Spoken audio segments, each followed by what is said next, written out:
Sir, मेरा नाम मुख्तार नवाज है, मैं अंधेरी से हूँ। नमस्ते सर, अक्षय चौहान और अमरावती महाराष्ट्र प्रदेश। नमस्ते सर, मेरा नाम भोजन मिलावट बोलिया है। Good morning sir, I am Shankar, I am from senator. नमस्ते सर, मेरा नाम प्रथमेश शेटे है, मैं ठाणे महाराष्ट्र प्रदेश। नमस्ते सर, मेरा नाम नवीन भाटिया है, भिलाई छत्तीसगढ़। सारा भारत है यहाँ, मेजोरिटी महाराष्ट्र है हमारी।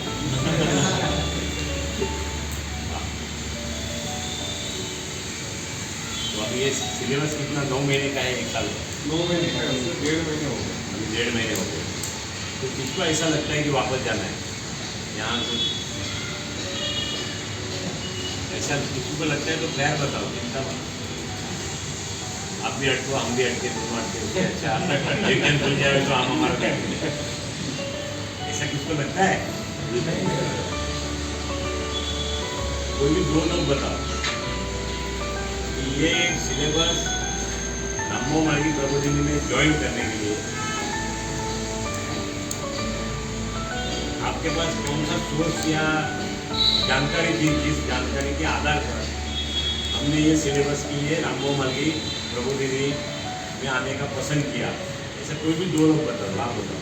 सर मेरा पसंद इनका कि मैंने IIT में जाना यूट्यूब वगैरह और मैंने रिसर्च किया कि देवेंद्र भाई मैं सर्च के लिए आया हूँ और IIT रूम के लिए आगे उनकी मार्गदर्शन एक बताया, आप बताओ।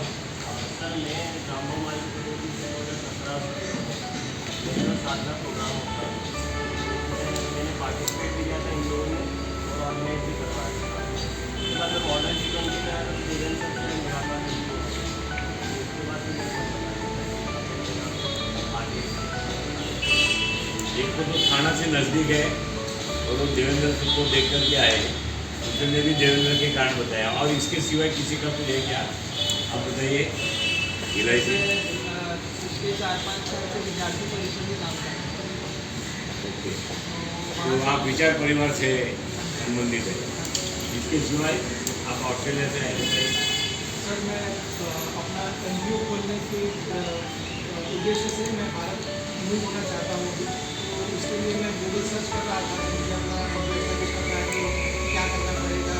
तो उसका जब रिसर्च चल रहा था 3 साल पहले, तो उसमें एक बार IITL का वेबसाइट कैसे मुझे हाथ में आ गया। मैंने उसके जाके देखा तो उस समय एक ऑनलाइन कोर्स चल रहा था कोविड के समय, तो वो मैंने अटेंड किया था।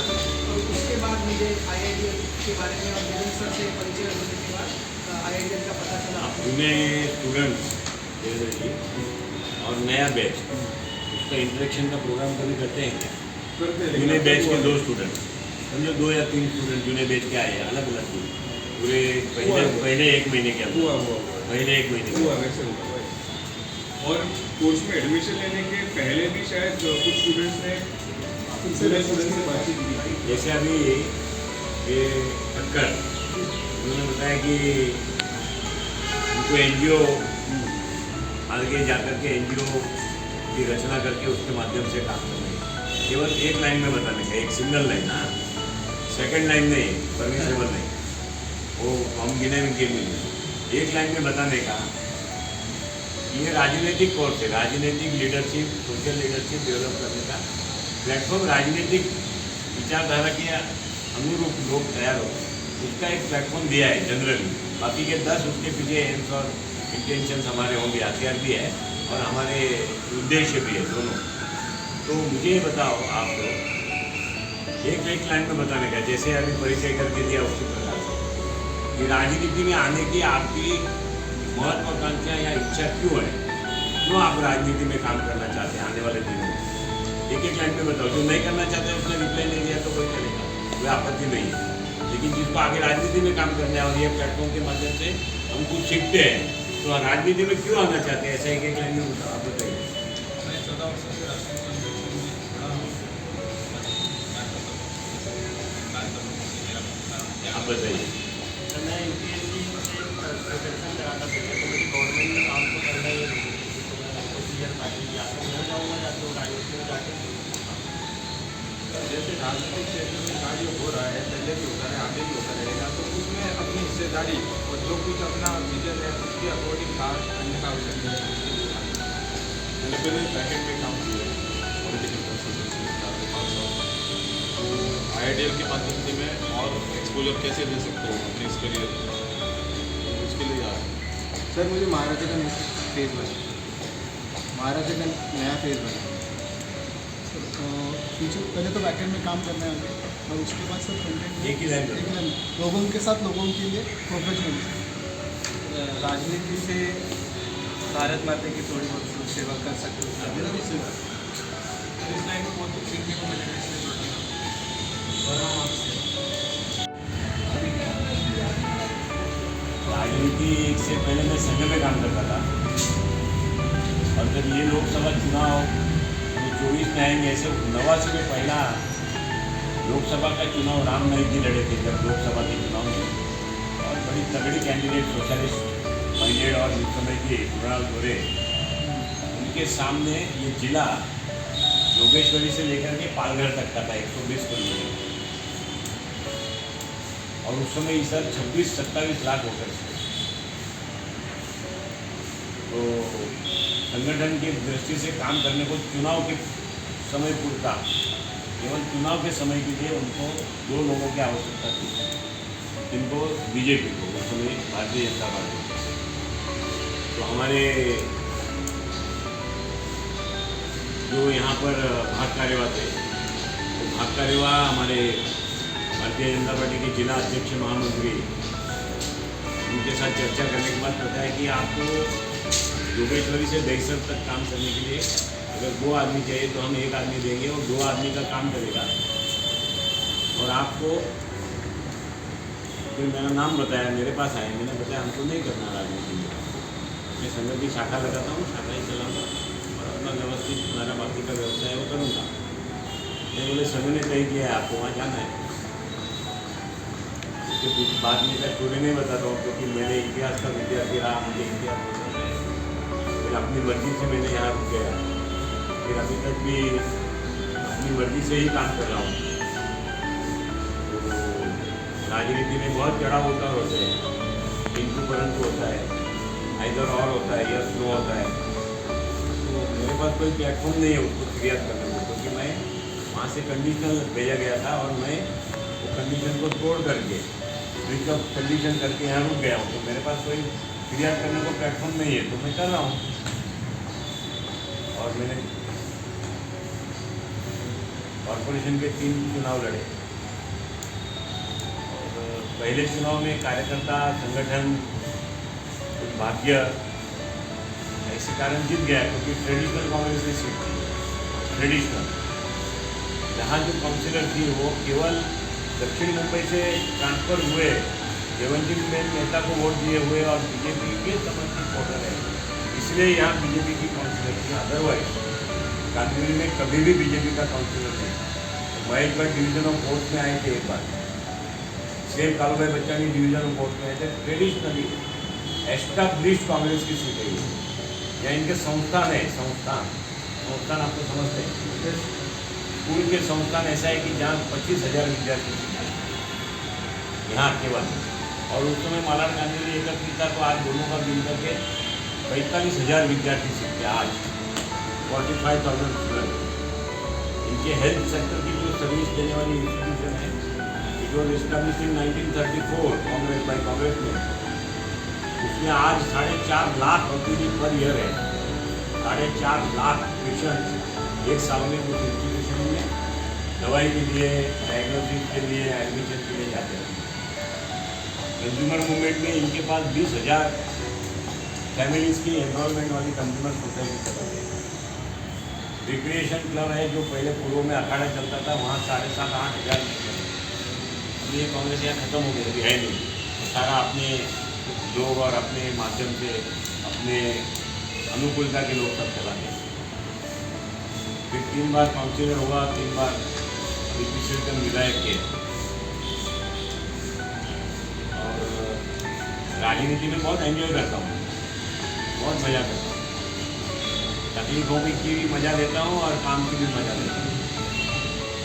और राजनीति में इसलिए काम करता हूँ, ये महिला क्यों बैठी मुझे मालूम नहीं, अभी उनको आपके सामने पूछेंगे तो वो जो कारण है वो शायद उसमें का ये होगा तो आपको समझ में आ जाएगा।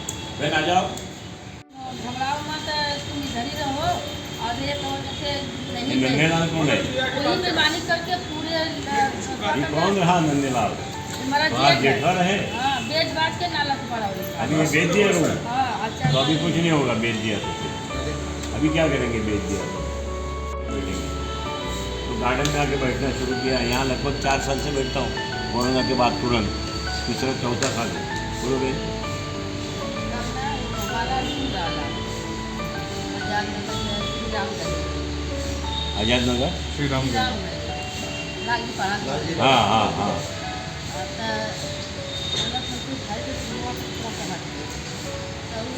हमारा जेठ है, हमारा भी गुजर गई है, आदमी का कागज किया रहा, हमारा भी बीमार है, यहाँ चल गए तो नहीं, हमारा जेठ यहाँ से गई नहीं तो मतलब कि लड़ाई के बाद करेंगे करें कि हमको दिया पेपर तो कागज दे देंगे हमने लगे रखिएगा आपकी तबियत खराब हो हम जाके आपके पति कभी गुजर गए?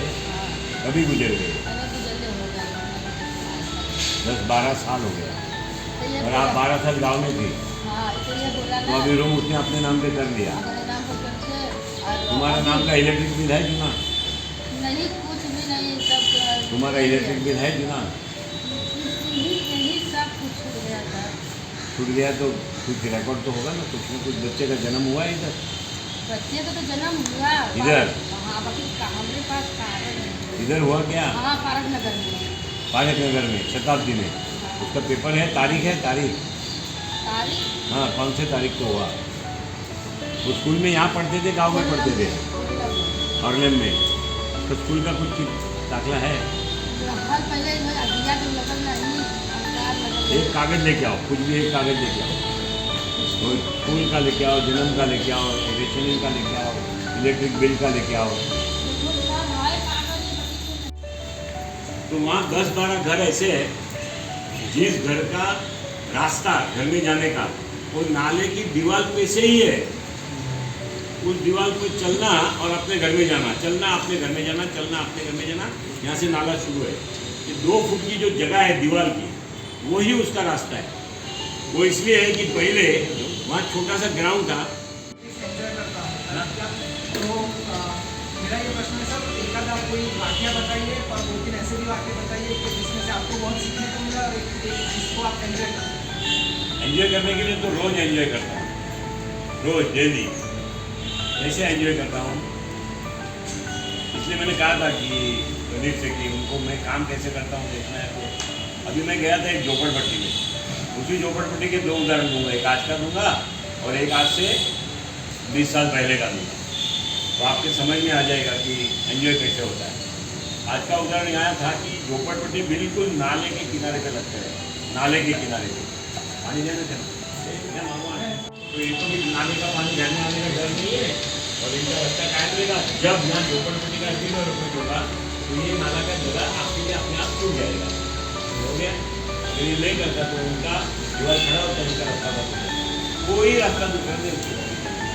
उसी झोपड़पट्टी का दूसरा उदाहरण देता हूँ। ऐसे सैकड़ों उदाहरण है, सैकड़ों। मैं आपको 10, 20, 25 से कल रात तक, परसों दिन तक बता सकता हूँ ऐसे उदाहरण। मुझे किसी ने बताया जब मैं काउंसिलर था तो एक बच्चा 91% मार्क्स आया BMC के स्कूल में, म्यूनसिपैलिटी के स्कूल में, और अभी तक उसने एडमिशन नहीं लिया 10वीं कक्षा के बाद। एडमिशन सारे पूरे हो गए थे राउंड के, इंजीनियरिंग के एडमिशन के राउंड पूरे होने की तैयारी में थे, क्योंकि एंट्रेंस एग्जाम हो गया था, JEE का उत्तर देते थे और सब हो गया था। 1-1.5 महीना ऊपर चला गया था। मैं परेशान हो गया, अरे 91% है, मेरे एरिया का बच्चा है, एडमिशन नहीं मिला है। झोपड़पट्टी ढूंढते ढूंढते ढूंढते गया, क्योंकि झोपड़पट्टियाँ थी, इधर से भी बच्चा मिला नहीं। एक चाय वाले की दुकान पर जाके बैठा, रोड के ऊपर, जमीन के नीचे झोपड़पट्टी है, रोड से नीचे 20-25 झोपड़े उधर है, ज़्यादा नहीं थे अभी तो, और हो गए झोपड़े वहाँ पर। तो वहाँ बैठा था वो चाय वाला, एक रेस्टोरेंट करके क्या झाला कि बच्चा 91% का आया है, BMC के स्कूल में एडमिशन नहीं गया अभी तक कॉलेज में। अरे आप भी उधर है? आप भी उधर है? हाँ, बोले चलो। झोपड़ में गए, नाला है, नाला के बाजू इतना पट्टा है और इधर झोपड़पट्टी है, ये नाला है। तो जाते जाते उन्होंने बोला ये झोपड़े में बच्चा रहता है, तो ऐसा पाटिया डाला था, पाटिया एक पल्ली डाला था, वो क्रॉस करके गए और क्रॉस करके हमने फोन अरे भाई सावतिया में एक बच्चा ऐसे ऐसा मारा है, क्या नाम है तुम्हारा? ये राजन। राजन पूरा नाम बताओ? ये राजन अरबल। 10वीं का परीक्षा दिया आपने? बोले हाँ। कितना परसेंट आया तुमको? 88। कौन से स्कूल में था? म्यूनसिपालिटी था। 88% कॉलेज में एडमिशन लिया? नहीं। क्यों नहीं लिया? कुछ बोला नहीं। पापा किधर है? बाबा कुठे है? फिर बताए उधर बाबा तो के पढ़ा है। तो माँ किधर है? माँ बर्तन करके बोले हांडी कर। तेरे को पढ़ना नहीं है क्या? पढ़ना है। क्या पढ़ना है? क्या होना है तेरे को? इंजीनियर होना है। एक सेकंड में माइंड में आ गया कि इसको 12th करा के फिर मैं JEE का एग्ज़ाम देगा और ये JEE क्लियर नहीं किया तो इंजीनियर नहीं हो पाएगा। भरोसा नहीं है इसको एटमॉस्फेयर पढ़ाने आगे मिलेगा कि नहीं मिलेगा। इसको डिप्लोमा इंजीनियर कर देना है तो ये इंजीनियर तो हो जाएगा। उस समय डिप्लोमा के इंजीनियर की तपास की, किधर भी एडमिशन नहीं, सब पूरा अमरीश भाई पटेल चलाते हो। मेरे उस समय कुछ परिचय में नहीं थे, लेकिन NM मिठीबाई ग्रुप अमरीश पटेल तो नाम से परिचय होता है, क्योंकि अखबार में नाम गुजराती अखबारों में हमारा चमकता रहता था। म्यूनसिपाल्टी में स्टैंडिंग कमेटी में था, इसलिए तो मैंने फ़ोन किया कि अमरीश भाई ऐसा ऐसा मेरे पास एक बच्चा है।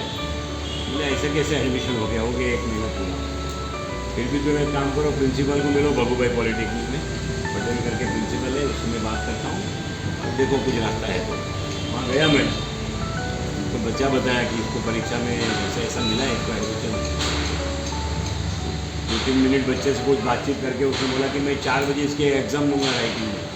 अगर ये क्लियर करता है तो फैकल्टी नहीं मालूम कौन सी मिलेगी, मेरे पास जगह नहीं है कोई फैकल्टी में, लेकिन देखेंगे। उसने 4 बजे वो बच्चे को बोला एग्ज़ाम देगा तो मैं दूँगा। 4 बजे उसकी एग्ज़ाम हो गई। 6 बजे वो पटेल सर का फ़ोन आया, केमिकल इंजीनियरिंग में एडमिशन मिलेगा डिप्लोमा में। मैं उसको पूछा राजन केमिकल एडमिशन इंजीनियरिंग चालेगा? उसको क्या मालूम सिविल क्या, केमिकल क्या, कंप्यूटर क्या। उस समय कंप्यूटर इतना नहीं था, लेकिन क्या मालूम उसको इलेक्ट्रॉनिक टेलीकम्युनिकेशन का ज़माना था, EXTC का। तो बोला चलेगा। उसने भगूभाई पॉलिटेक्निक से डिप्लोमा किया, अच्छे मार्क्स से पास होता गया। उसको मैं पढ़ाता था, पूरा खर्चा देता था। उसका डिग्री के लिए एडमिशन सेंट जॉन्स में पालघर में हो गया। मेरे पास आया, सेंट जॉन्स में एडमिशन हो गया, करो क्या करो। उसने वहाँ से डिग्री लिया। अपने एक कार्यकर्ता का बच्चा उस समय डॉव कंपनी में सर्विस करता है, डॉक्टर रेड्डीज में। वो भी केमिकल इंजीनियर था। उसको पहली बार हमने कोई जगह पे नौकरी पे लगाया था, वो अपने आप इंजीनियर हुआ है। वो बच्चा को उसको बोला कि इसको देखो जरा बाबा, मार्गदर्शन करो, इसका इंजीनियरिंग हो गया, इसको कहीं जॉब मिलता है। तो अंकलेश्वर में जॉब मिला और पहली बार उसको 12,000 रुपये केवल पगार, 1.5 लाख का पैकेज मिला। मेरे पास आया, मैं 1.5 लाख का पैकेज है, क्या करूँ? लग जाओ, बाद में देखेंगे। रहने का व्यवस्था अंकलेश्वर में हमारे परिचय के लोग हैं, उनको बताया इसके उधर कहेंगे, इसको रखो, इसके कंपनी में आउट जगह भी होगी, आउटपोस्ट होगा, उसके उधर भी रहेगा, किसका फार्म हाउस नजदीक होगा उधर रहेगा, वो अपना खाएगा पकाएगा, उसको रहने दो, बाकी का सब जवाबदारी मेरा। वो बच्चा वहाँ पर काम पे लग गया। 1 साल में उस बच्चे को उठा करके वो जो बच्चा था आगे पढ़ा हुआ, वो उसको डॉव में लेके गया। अभी वो डॉव से डॉक्टर रेड्डीज में गया, अभी डॉक्टर रेड्डी से और एक कंपनी में गया। उस बच्चे का भी 21 लाख रुपये का पैकेज है। ये मेरा इंजीनियर है। जितने बच्चे आते हैं उसको कंप्यूटर लगता है, समाज में से कंप्यूटर लेके देते हैं। स्कूल मैंने आपके लिए लाया, इतना मेरे लिए कोई ला नहीं सकते, किसका हिम्मत नहीं मेरे लिए कोई फूल लाएगा। तो मैं बोलता हूँ बुक लेके आओ, मैं गरीबों को बांटूंगा। तुम्हारा फूल नहीं चाहिए, खड़ जाएगा शाम को, उसमें मच्छर होगा। और कितनी ज़बरदस्ती भी लाया बुके, तो जिधर से लाया वो चला जाता है। तो अपने कार्यकर्ता को बोलता हूँ अपने बाजू में बुके का दुकान है, उधर जाके छोड़ के आओ, बोलो बेच के वापस कमा लेना। भले उसने किधर से भी लाया 100-200 तेरे को मिलेगा, मेरे उधर सड़ेगा शाम तक। ये मेरा एंजॉयमेंट है। तो मुद्दों को प्रायोरिटी आप कैसे देते हो ताकि लोगों से आत्मीय रिश्ता बने? एक ये और सेठ के मुद्दों की प्रायोरिटी किस आधार पर तय की जाती है, जिससे ज़्यादा तो आप जो कॉन्स्टिट्यूंसी का हर घर का एक बिल्डिंग में 100 फ्लैट है, इसमें सबके घर में एक खाना बनता है क्या? सबके घर में दाल भात बनता है, सबका मसाला एक सरीका होता है क्या? सबके घर में रोटी बनती है, रोटी एक साइज़ की होती है क्या? एक ही घर में एक साइज़ की रोटी हमेशा बनती है क्या? मशीन तोड़ करके बनाई तो नहीं बनती ना। तो जैसे प्रश्न आता है वो प्रश्न का स्वरूप क्या है वो प्रश्नों को निराकरण करने के लिए हम कितना उपयोगी हो सकते हैं, ये कोई भी जनप्रतिनिधि को अगर उसकी दिलचस्पी है प्रश्न सॉल्यूशन निकालने को, सॉल्व करने को, तो उसका मार्ग उसको प्रश्न पूछते पूछते ही अपने माइंड में आ जाता है कि इसका क्या रास्ता है। अगर उसको टाल देना है तो उसके भी अपने रास्ते हैं कि ये टाल देना है, नहीं करना है। तुम्हारा इंटरेस्ट कितना है और तुम राजनीति में क्यों आए हो। देखो, मैं राजनीति में बिल्कुल सेवा करने को नहीं आया हूँ। जिसके भी मन में भ्रम है कि मैं राजनीति में जाकर के सेवा करूँगा, वो हिडन एजेंडा रखता है, ऐसा मेरा मानना है। या तो उसको प्रसिद्धि चाहिए, या तो उसको इजी मनी चाहिए, या तो उसको पावर चाहिए, कुछ तो भी चाहिए उसको। अदरवाइज सेवा करने के लिए बहुत रास्ते हैं, बहुत रास्ते हैं। क्या रास्ता है, यही महिला का उदाहरण लेंगे। अभी ये तो केस क्वालिफिकेशन में एलिजिबिलिटी में नहीं बैठता है, अदरवाइज स्लम में ऐसे हज़ारों झोपड़े हैं मुंबई शहर में, हज़ारों, मैं हज़ारों बोलता हूँ। ये लाख भी हो सकते हैं, 10 लाख भी हो सकते हैं, 5 लाख भी हो सकते हैं, 3 लाख भी हो सकते हैं। जिसकी पात्रता कुछ न कुछ कारण से कागजों की कमी या कागजों को प्रशासन तक पहुँचाना, इसके कारण नहीं होता है। और वो बेचारे बड़े गरीब है, पर उनके पास रोज की कमा के रोज खाने की नौकरी है। एक दिन काम नहीं किया तो दूसरे दिन बच्चे भूखे रहेंगे, ऐसी परिस्थिति है। तो वो समय नहीं दे सकते, और वो बैठे हुए बदमाश जो लोग हैं एस्टेब्लिशमेंट में, एडमिनिस्ट्रेशन में, वो एक व्यवस्था के हिस्से के सिवाय काम नहीं करते। तो ऐसे सेवा के 10 लोग लाओ मेरे पास, मैं उसको काम देता हूँ। राजनीति छोड़ करके सेवा का ही काम है, ये सेवा का ही काम है। इतना एंजॉयमेंट का साधन है कि जो बहनें, माता है, वृद्ध है, कमाने वाला घर में कोई नहीं है, उसको हर महीने में राशन देना, और राशन देने के बाद में उसको अपने पैर पर खड़ा रखने के लिए, जैसे हमारे नगर सेवक बाला तावड़े है, हमारी बहन लीना देरकर नगर सेविका है, उनके माध्यम से ऐसी बेटियों को सारी चीज़ें सिखाना, कंप्यूटर सिखाना, कंप्यूटर में फोटोशॉपिंग सिखाना, कंप्यूटर में डेटा एंट्री सिखाना, एक्सेल सिखाना, उसका कंप्यूटर के ऊपर टैली सिखाना।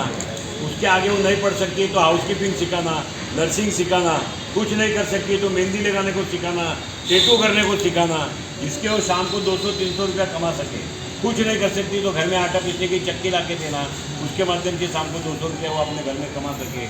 ऐसे तैयार करके उसके तब तक उसको घर में राशन देना, जो विधवा बहन है उसको, ये मेरा एक एंजॉयमेंट का साधन है। ठीक है, आपका